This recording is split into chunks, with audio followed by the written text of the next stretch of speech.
Nosotros creemos en la acción poderosa del Espíritu Santo que va guiando a las iglesias de Cristo según lo necesitan. Nosotros hemos estado estudiando una serie y estamos estudiando una serie en los sermones del culto dominical que se llama Aprendiendo a conducirnos en la casa de Dios, que es la primera epístola a Timoteo. Y en esa epístola pasamos por una parte que dice que la iglesia del Dios viviente es columna y baluarte de la verdad. Bueno, pues iniciamos hoy una serie que se llama así, columna y baluarte de la verdad. Porque nosotros tenemos que saber, ¿y cómo hacemos nosotros eso? ¿Cómo hacemos que la iglesia sea de veras columna y baluarte de la verdad? Providencialmente el Señor me hizo topar con un buen material del pastor Peter Masters de la iglesia en Londres. Y vamos a ir de ese material expandiendo mucho más a ver qué nos enseña el Señor, qué pide el Señor de nosotros. En la segunda carta del apóstol Pablo a Timoteo, capítulo 3, versículo 10, segunda Timoteo 3:10, dice así el apóstol Pablo a Timoteo: pero tú has seguido mi doctrina, conducta, propósito, fe, longanimidad, amor, paciencia. Hay algo que seguir, pero dentro de esas cosas él usa una palabra, es la palabra propósito. La palabra griega es prótesis y tiene una idea más amplia que simplemente propósito, sino es un plan que tiene trazado. Por decir algo, el apóstol Pablo le está diciendo a Timoteo: usted sabe cuál es el plan, tú conoces. Cuando él dice, tú conoces mi doctrina, mi conducta, mi propósito, usted... Timoteo, usted sabe cuál es el plan con las iglesias. Y nosotros, iglesia del Señor aquí en San José, tenemos que saber, ¿ustedes saben cuál es el plan? ¿Para dónde vamos nosotros? ¿Qué estamos haciendo aquí? La iglesia del Señor es una iglesia misionera, pero para poder hacer esa misión tiene que saber cuál es esa misión. Bien, lo primero entonces que una iglesia, para lo cual una iglesia se establece, es para la adoración del Dios vivo. Pudiéramos pensar en muchas otras cosas y hoy en día la gente, una iglesia para que ayude en esto y para que vaya a evangelizar y para que ayude a los pobres, todas cosas que tenemos que hacer, pero el propósito principal por el que un grupo se reúne en el nombre de Jesucristo es adorar a Dios. Y si nosotros no perdemos eso de vista, perdimos el rumbo. Adorar a Dios es tan importante que es la razón de ser de todo verdadero cristiano y realmente el propósito de toda la creación. Tenemos que aprender entonces con respecto a la adoración que Dios nos manda. Si nosotros no tenemos convicciones de la adoración, iremos por diferentes rumbos. Solo falta que venga otro pastor con otra manera de pensar y la gente realmente piensa así. Que el asunto de la adoración a Dios es una cuestión de gustos y preferencias. Nosotros vamos a estudiar este tema para que veamos qué es lo que Dios nos dice. Abramos la Sagrada Escritura en el Evangelio de Juan, capítulo 4. Juan, capítulo 4, versículo 21 al 24.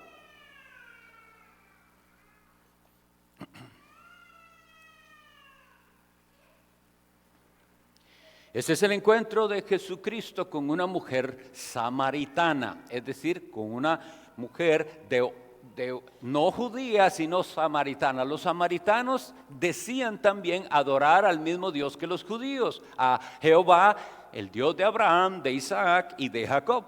Y sin embargo, ellos lo hacían diferente y adoraban en otro lugar, no adoraban en Jerusalén, sino en el monte Gerizim, y tenían sus particularidades ahí, porque ellos eran una raza mezclada. Pero entonces Jesús, al hablar con ella muestra una cierta inquietud de que ¿quién va a saber? Unos dicen que es así, otros dicen que es asá, pero Jesús le dice así. Juan 4:21, Jesús le dijo: mujer, créeme que la hora viene cuando ni en este monte, en Gerizim, ni en Jerusalén adoraréis al Padre. Vosotros adoráis lo que no sabéis.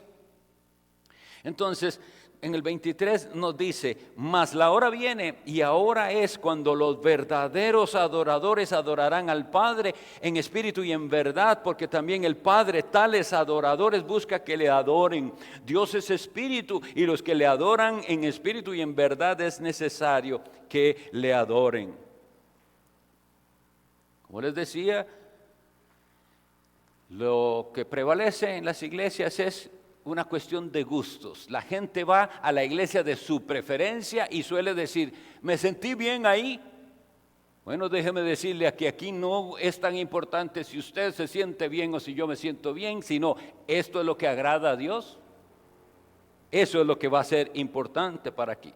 Entonces, nosotros vemos que Jesucristo habla de una adoración verdadera. Y también estuvimos viendo en la serie pasada que hubo un cambio muy drástico en la manera de adorar a Dios. Nosotros leemos en Hebreos 9, es un simple repaso de algo que vimos hace unos días, que decía, Hebreos 9 dice, ahora bien, aún el primer pacto tenía ordenanzas de culto y un santuario terrenal. Había un primer pacto, el pacto de Moisés está hablando aquí, y había una regulación específica para cómo recibía Dios la adoración y un tabernáculo. Entonces, eso fue bien importante, pero en el versículo 10 de ese mismo Hebreos 9 dice, consistía de comidas y bebidas y diversas abluciones y ordenanzas acerca de la carne. Y oigan esta frase que la habíamos dicho antes, impuestas hasta el tiempo de reformar las cosas. Y yo les había dicho que realmente en griego lo que dice es impuestas hasta el tiempo de la reforma. Vino el momento entonces de que aquello que todo era simbólico viene a la realidad. Se cumplen en Jesucristo todos los sacrificios y toda la ley ceremonial, y realmente Él cumple absolutamente todo para abrirnos ahora un nuevo camino de llegar a Dios, que es Él mismo, para aprender a adorar a Dios, no por símbolos, sino en espíritu y en verdad. Debemos entonces nosotros como iglesia entender que eso es lo principal, que tenemos que aprender qué pide Dios y no tener la actitud de Caín. Ustedes conocen la historia, en Génesis 4 la pueden leer. 2 hermanos ofrecen una ofrenda a Dios. Pero está escrito así en Génesis 4 y 5. Y miró Jehová con agrado a Abel y a su ofrenda, pero no miró con agrado a Caín y a la ofrenda suya. Desde ahí tenemos adoración aceptable y adoración inaceptable. Y nosotros deberíamos preguntarnos, ¿cuál es nuestra actitud? Porque vean que dice que Dios miró a la persona y a su ofrenda. Y de una persona y su ofrenda se agradó, y de la otra persona y su ofrenda no se agradó. Dios mira ambas cosas. Y vimos que Jesucristo le dice a esta mujer en Samaria, vosotros adoráis lo que no sabéis. Y realmente la palabra se puede traducir, vosotros adoráis lo que no conocéis, lo cual nos da muchísima más luz, porque la realidad que nosotros vivimos, muchos adoran a un Dios que no conocen. Oigan esta frase, muchos pretenden adorar a Dios sin conocerlo. Y le pregunto hoy a usted, ¿conoce a usted al Dios al cual usted pretende adorar? La adoración falsa, como les digo, e inaceptable existía en el Antiguo Testamento. Y por eso les leo lo que dice Isaías 29:13, que es citado por Jesucristo nuestro Señor, y dice pues el Señor, este pueblo se acerca a mí con su boca y con sus labios me honra, pero su corazón está lejos de mí y su temor de mí no es más que un mandamiento de hombres que le ha sido enseñado. Oigan, ¿en qué se consistía adorar para ellos? Lo que me dijeron que había que hacer. Y la mayoría de las personas, no importa ni la denominación y si es católico o evangélico, adora porque así le dijeron que había que hacer. No ha habido ningún interés personal de preguntar, Señor, mi adoración a ti es aceptable. ¿Recibes la ofrenda que te doy? Miren, es algo muy impresionante las palabras del profeta Isaías en el capítulo 1, cómo él les dice con respecto a su adoración al pueblo de Israel, y le dice así en los versículos 13 en adelante: no me traigáis más vana ofrenda. El incienso me es abominación, luna nueva y día de reposo, el convocar asamblea no lo puedo sufrir. Son iniquidad vuestras fiestas solemnes. Versículo 15: cuando extendáis vuestras manos, yo esconderé de vosotros mi rostro. Cuando multipliquéis la oración, yo no oiré. Entonces, nosotros vemos que hay adoración externa inaceptable. Eso mismo, algo muy similar más bien, nos dice el profeta Amós. El profeta Amós en su capítulo 5, versículos 21 y 22 dice así: aborrecí, abominé vuestras solemnidades y no me complaceré en vuestras asambleas. Y si me ofreciereis vuestros holocaustos y vuestras ofrendas, no los recibiré. Quita de mí la multitud de tus cantares, pues no escucharé las salmodias de tus instrumentos. ¿No es algo realmente impactante para nosotros oír estas palabras de Dios? Es Dios diciéndole a una congregación reunida: lo que ustedes hacen no me gusta para nada, ni lo acepto. Eso es terrible, porque hacían un culto. No escucharé las salmodias de tus instrumentos. No quiero sus oraciones, no quiero nada de ustedes, porque había algo que resolver, un problema en el corazón. El profeta Jeremías dice en Jeremías 6:20: ¿para qué a mí este incienso de Sabá y vuestra caña olorosa de tierra lejana? Oigan, vuestros holocaustos no son aceptables, ni vuestros sacrificios me agradan. Y esto es el asunto, aquí es donde vamos llegando. La adoración a Dios siempre ha sido regulada. ¿Qué significa eso? La adoración regulada es que hay reglas que seguir para adorar a Dios. Usted no debe adorar a Dios como a usted le parezca, ni conforme a su imaginación. La adoración a Dios siempre ha sido regulada. Pero tanto en el Antiguo Testamento como ahora en el Nuevo Testamento hay adoración superficial, inválida, que solamente es externa. La adoración correcta nace en la relación correcta del adorador con Dios. Es un requisito esencial. Un ejemplo, una ilustración que tal vez nos puede servir. Imagínense a una mujer que sabe que su esposo es un infiel, que anda viendo mujeres por la calle, que se queda tarde, no sabe ella ni dónde, jugando, haciendo cualquier cosa, o en vicios. Pero llega a la casa con unas flores y unos regalos. ¿Cómo se siente esa mujer? Si tiene algo de dignidad y sensatez, ella dice: yo sus regalos no los quiero, no valen para nada. Usted es un infiel. Bueno, lo mismo sucede con Dios. No vengamos a pretender darle cosas a Dios si somos infieles. Y la Biblia nos habla muy seriamente del adulterio espiritual. Oh almas adúlteras, le dice Santiago a la iglesia, ¿no sabéis que la amistad del mundo es enemistad contra Dios? Ustedes han preferido cosas del mundo y ahora sí vienen a adorar a Dios como si nada pasara. La palabra adorar es la palabra griega kadad y la palabra griega proskineo. Nosotros necesitamos ir a la base. ¿De qué se trata esto? Porque nos han engañado. Hay muchas teorías engañosas y nadie ha ido para saber, ¿de verdad la Biblia enseña eso? Por años la gente ha pensado que adoración es simplemente un estilo de música, un estilo de canción es de adoración, otro estilo de canción es de alabanza. Y eso no tiene ninguna base bíblica. La adoración, que son esas dos palabras que les dije, tanto el hebreo kadad como el griego proskuneo, es un acto físico, realmente es un acto físico, de postración. ¿Pero por qué? ¿Por qué el ser humano se postra? ¿Por qué se arrodilla? ¿Por qué se postra en el piso? ¿Por qué hace eso? Eso tiene un significado. Está reconociendo la majestad de aquel ante el cual se está inclinando y está dispuesto a una completa sumisión.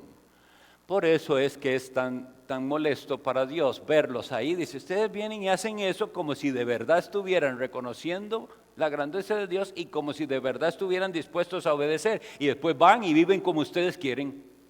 Eso es inaceptable. En la Sagrada Escritura nosotros vemos desde Génesis los hombres invocando el nombre de Dios y haciendo altares para acercarse a Dios. Ustedes podrán leer que Noé, que Abraham, que Jacob, que Moisés levantaron altar para invocar el nombre del Señor. Y siempre, en todas esas veces que usted puede leer, hubo una víctima. Siempre hubo en esos altares una víctima ofrecida. La primera lección es imposible acercarse a Dios sin la mediación de alguien que pague por nuestros pecados. Y claro que sí, todo aquel ritual del Antiguo Testamento apuntaba a la realidad de que sin el Cordero de Dios que quita el pecado del mundo, no tenemos acceso a Dios jamás. Por eso le digo a usted, si usted hoy viene a adorar y usted no es verdadero creyente, si sus pecados no han sido lavados en la sangre del Cordero, si usted no ha ido a Jesús para pedirle perdón y que lo lave, nada de lo que usted haga aquí es aceptado por Dios.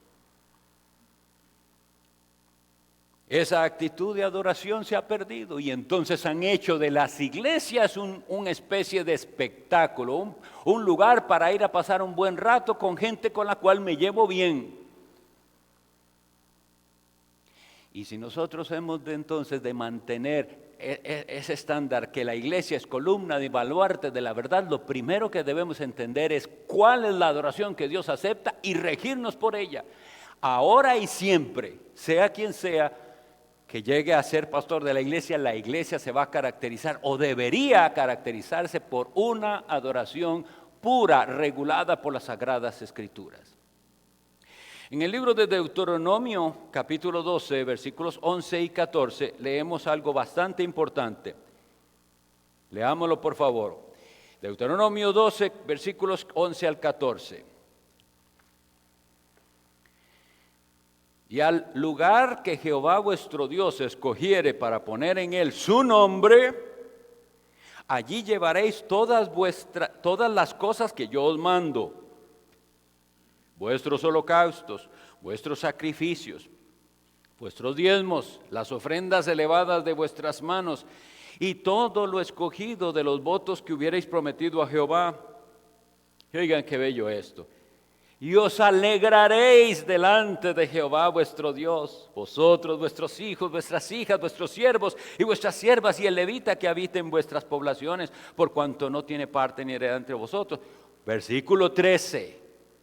Cuídate de no ofrecer tus holocaustos en cualquier lugar que vieres, sino que el lugar que Jehová escogiere en una de sus tribus, y allí ofrecerás tus holocaustos, y allí ofrecerás, y allí harás todo lo que yo te mando. Bueno, Dios en el Antiguo Testamento reguló.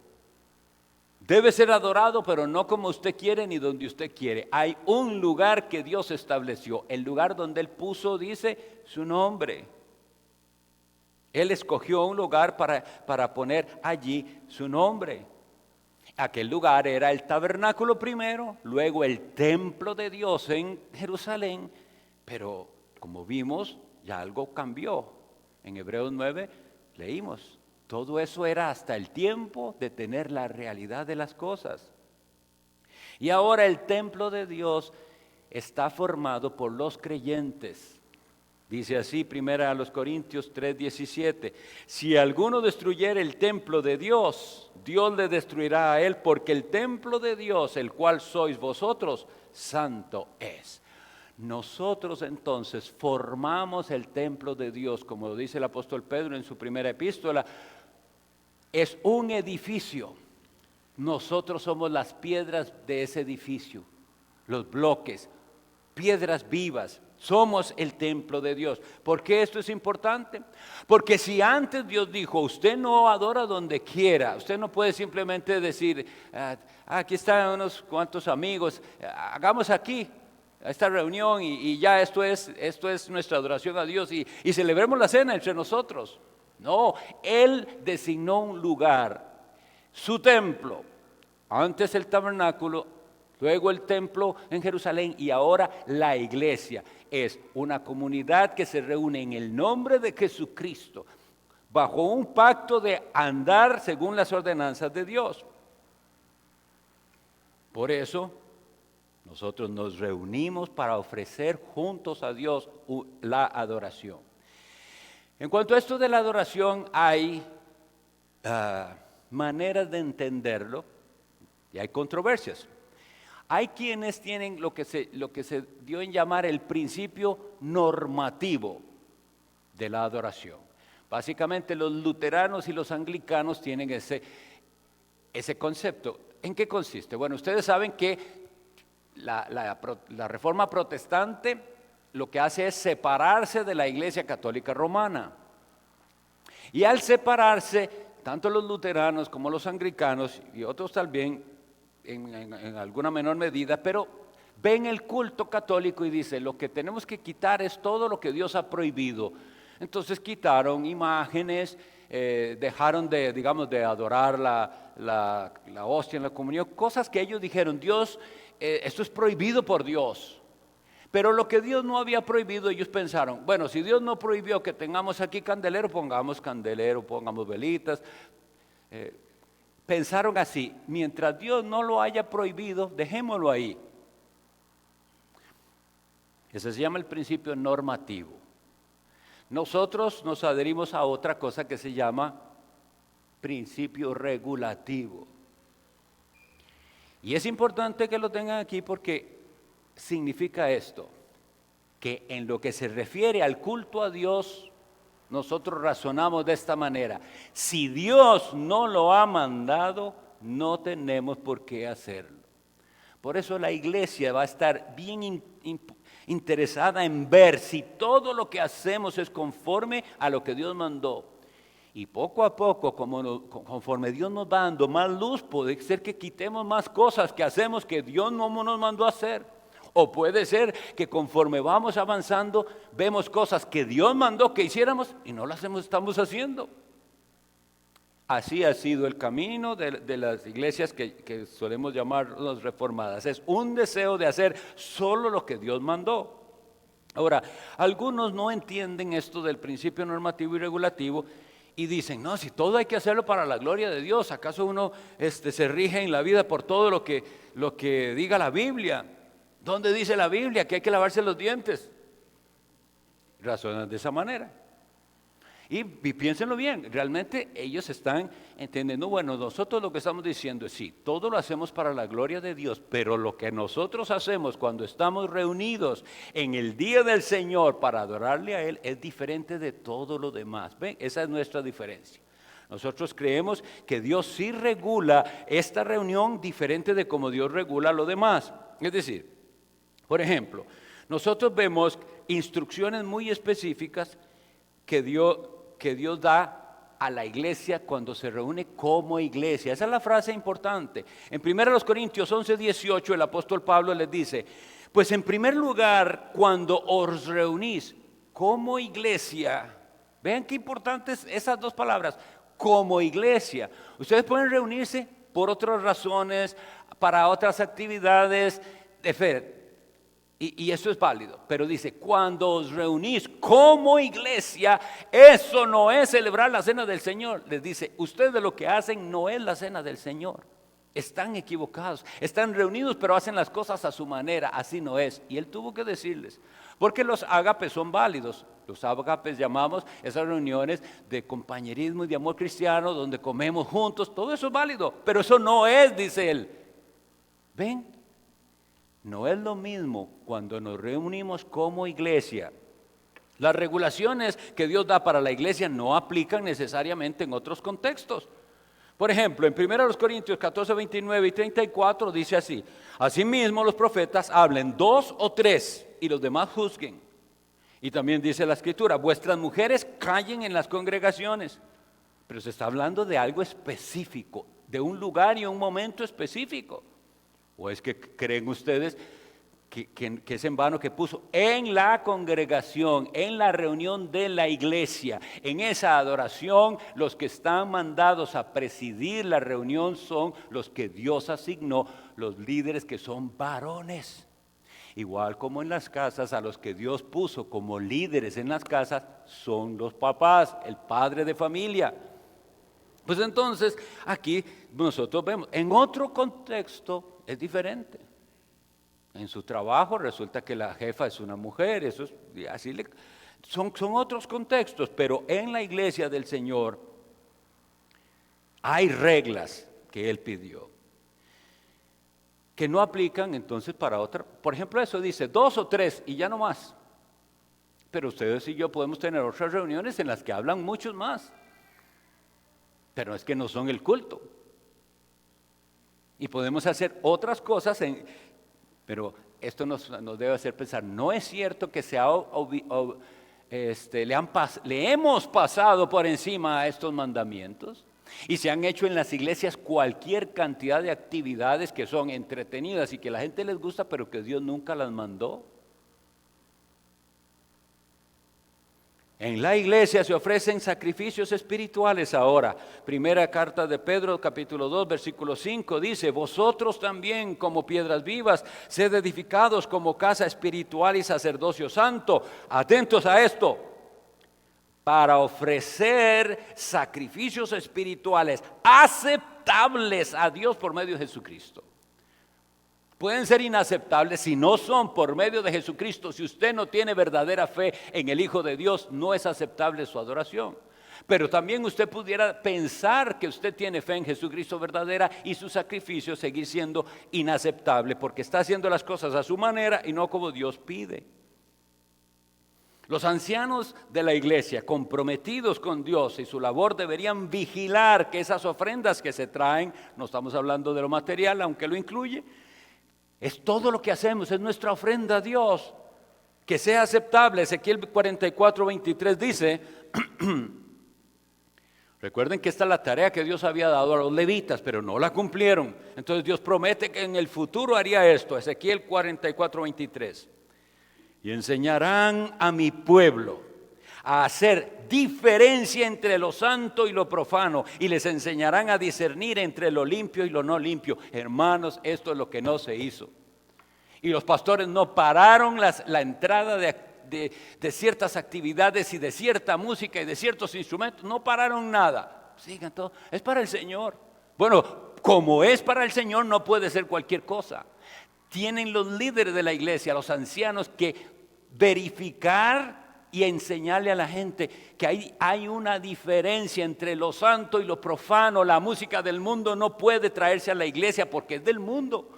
Y ni siquiera estamos diciendo que toda otra música que no es sacra está mal. Hay música buena, hay música malísima que un cristiano ni debería escuchar jamás, pecaminosa. Pero hay otra música que es buena, pero no es para la iglesia.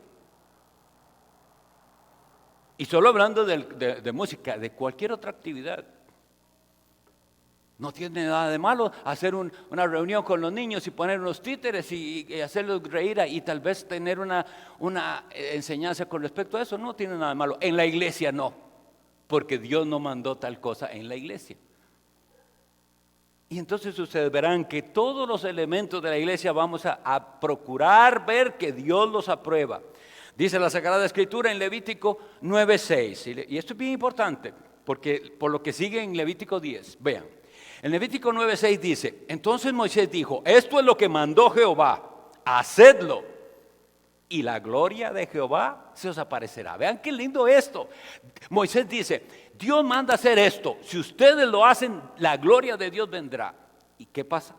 Hicieron lo que Dios mandó. Versículo 24, y salió fuego de delante de Jehová y consumió el holocausto con las grosuras sobre el altar, y viéndolo todo el pueblo, atentos mis hermanos, y viéndolo todo el pueblo, alabaron y se postraron sobre sus rostros. Dios mostró, hizo manifiesta su presencia. Gloria a Dios, eso es lo que nosotros debemos pedir en los cultos, que Él haga manifiesta su presencia. No de una manera visible, ni esperamos que caiga fuego del cielo, pero que ese fuego llegue a nuestras almas. Sin embargo, vea que esto lo estamos leyendo en Levítico 9. Hagan esto, Dios lo manda y la gloria del Señor vendrá, y vino. Y seguido, pero completamente seguido, leemos esto, Levítico 10. Nadab y Abiú, hijos de Aarón, tomaron cada uno su incensario. Sacerdotes eran ellos, y pusieron en ellos fuego sobre el cual pusieron incienso, y ofrecieron delante de Jehová fuego extraño que Él nunca les mandó. Y salió fuego de delante de Jehová y los quemó, y murieron delante de Jehová. ¿Pueden ver la diferencia? Moisés les dice, hagan lo que Dios les mandó y Dios, la gloria de Dios vendrá. Hacen como Dios les mandó y Dios viene en fuego y consume la ofrenda, aceptable. Hacen las cosas a su manera y Dios viene en fuego y los consume a ellos. Nuestro Dios es fuego consumidor. ¿Cuál fue el gran pecado? ¿Lo puede usted identificar? Ofrecieron algo que Jehová nunca les mandó. Si Dios no lo ha mandado, mis hermanos, no lo hagamos. Temamos a Dios. Y Dios es muy misericordioso. ¿Cuántas veces se ofrecen cosas que Dios nos mandó y Él no nos fulmina? Pero aquí nos dejó ejemplos. Las buenas intenciones no son suficientes. Primero el libro de Crónicas, capítulo 13, versículos 7 al 11. Las buenas, la gente dice, bueno, pero Él lo está haciendo con corazón sincero. Puede ser que sí. Yo no creo que Nadab y Abiú, la verdad, tuvieran malas intenciones. No creo. Pero dice así, Primera Crónicas 13, del 7 al 11. Y llevaron el arca de Dios de la casa de Abinadab en un carro nuevo. Ay, qué lindo, un carro nuevo. Vean qué especiales. Y Usa y Ahío guiaban el carro. El carro era como una carreta, imagínenla. Y David y todo Israel se regocijaban delante de Dios con todas sus fuerzas, con cánticos, arpas, salterios, tamboriles, címbalos y trompetas. Qué lindo se ve eso. El arca en un carro nuevo y la llevan, todos contentos, una música lo más linda. Versículo 9. Pero cuando llegaron a la era de Kidón, Usa extendió su mano al arca para sostenerla, porque los bueyes tropezaban. ¿Y qué hace Dios? Y el furor de Jehová se encendió contra Usa y lo hirió, porque había extendido su mano al arca. Y allí murió delante de Jehová. Todo contrario a lo que ustedes y yo pensamos, ¿verdad? Usa era de aplaudirle. Vio, no quería que se cayera el arca. El arca no se toca, nadie debe tocarla. Como decía R.C. Sproul, él pensaba que si el arca se caía se iba a ensuciar, sin pensar que tocar el arca la iba a contaminar. Están más sucias las manos nuestras que la tierra, hermanos. Pero el asunto es que el arca no tenía que llevarse en carro, por más lindo que fuera, porque Dios había dicho específicamente cómo se lleva el arca del pacto, y para eso el arca tenía unos anillos, 4 anillos, y había unas barras que había que ponerla, y solo los levitas podían cargarla sobre sus hombros, nada más. Así dijo Dios, pero a ellos se les ocurrió, ¿qué tiene? Hagámoslo así. Esto es la descripción, lo que yo les estoy diciendo de esto y de Nadab y Abiú, la descripción de la razón de nuestro principio regulativo. No debemos hacer lo que Dios no ha mandado que hagamos, porque para Él es una temeridad. El furor de Jehová se enciende contra las personas que quieren innovar y hacer las cosas a su manera. Y miren que esto no estamos hablando solo de gente, porque sabemos que hay muchas iglesias que ni son iglesias. Pero esto no le puede pasar solo a esos grupos, le puede pasar a iglesias del Señor y a hombres de Dios. Moisés y Aarón, que estaban cansados ya de lidiar con aquel pueblo de Israel terco y quejoso, en la segunda vez que están quejándose por agua y que Dios les manda específicamente, háblale a la peña y saldrán aguas, Él toma su vara y le dice al pueblo, porque vean el estado de ánimo de él, le dice, oh rebeldes, osemos hacer salir agua de esta roca, y le da golpes a la roca. La pregunta que tenemos que hacer es, ¿salió agua o no salió agua? Claro que salió agua. Sin embargo, hay aquí una gran lección. Puede ser que Dios en su misericordia bendiga ministerios de gente que no está haciendo las cosas como Él mandó. Y sin embargo, eso es por misericordia. Porque dice así la Sagrada Escritura, Deuteronomio 32:51, Dios le dice esto a Moisés y a Aarón: por cuanto pecasteis contra mí en medio de los hijos de Israel, en las aguas de Meriba, de Cades, en el desierto de Sin, porque no me santificasteis en medio de los hijos de Israel. ¿Cuál fue el castigo? No entrarán a la tierra que yo le doy a los hijos de Israel. Y Aarón murió y lo enterraron en el monte de Hor, y Moisés en el monte de Abarim. Y él todavía trató, Dios mío, tiempo después, Dios mío, yo quiero ir a ver esa tierra que le vas a dar a Israel. ¿Y qué le dijo Dios? No me hables más de este asunto.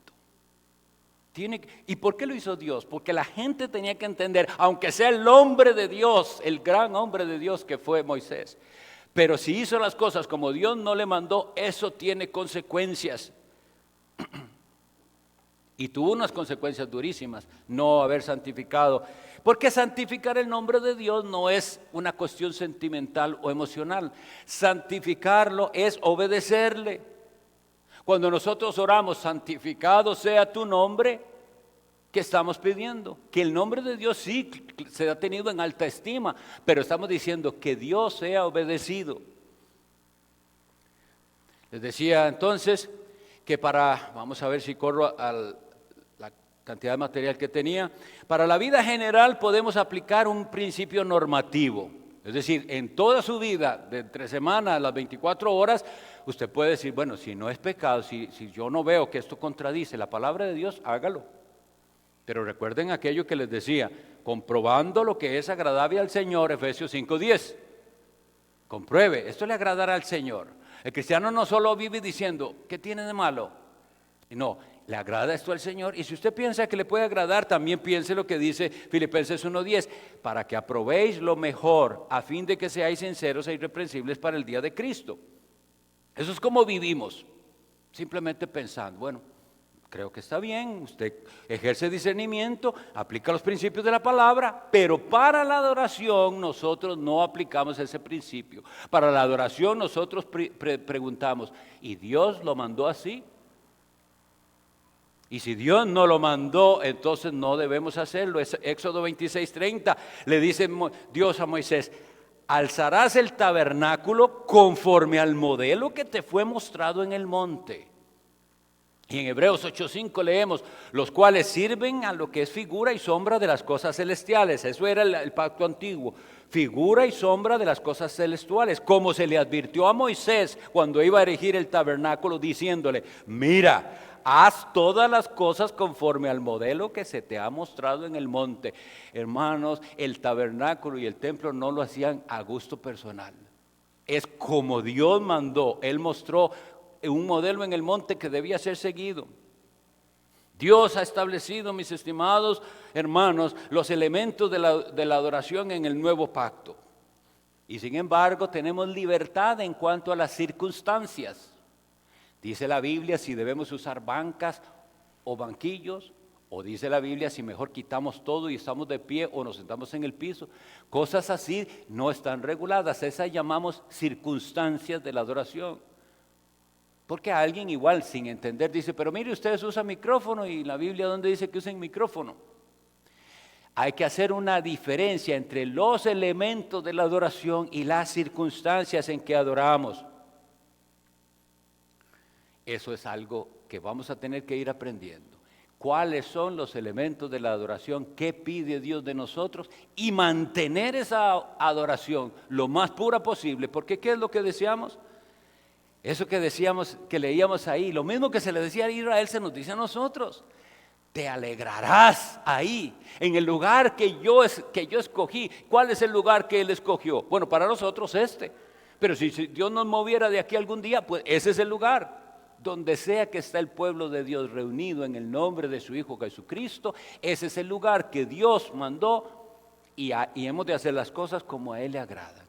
La iglesia del Señor entonces tiene una prótesis, como les decía al principio, un propósito, un plan. ¿Cuál es el primer elemento del plan de Dios? Que nosotros seamos una iglesia que adora a Dios conforme Él lo ha establecido.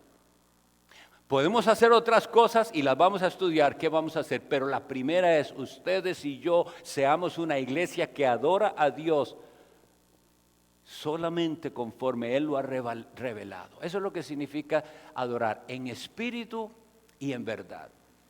En espíritu significa que usted tiene al Espíritu Santo, que usted no está dando una adoración carnal, sensual, sentimental, ni emocional solamente. Porque sí, la adoración incluye esos elementos de emoción y de sentimiento, pero no nada más, sino que es en el Espíritu. Es que usted tiene el Espíritu Santo de Dios, que Él le ha cambiado el corazón, que usted le pertenece a Jesucristo. Si usted no le pertenece a Jesucristo y sus pecados no han sido borrados por la sangre del Cordero, usted no puede adorar en espíritu. Y ese es el daño que se hace haciendo cultos en los cuales un inconverso se siente de lo más bien.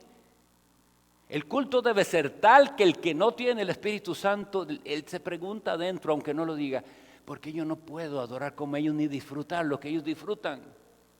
Porque él no tiene a Cristo. Tiene que ser adoración en espíritu. Y en verdad significa conforme a la verdad revelada. Ustedes y yo debemos conocer lo que Dios reveló y adorarlo según lo que Él reveló. Eso es adorar en espíritu y en verdad. Que el Señor nos enseñe. Vamos a tener el receso para la segunda parte. Dios los bendiga.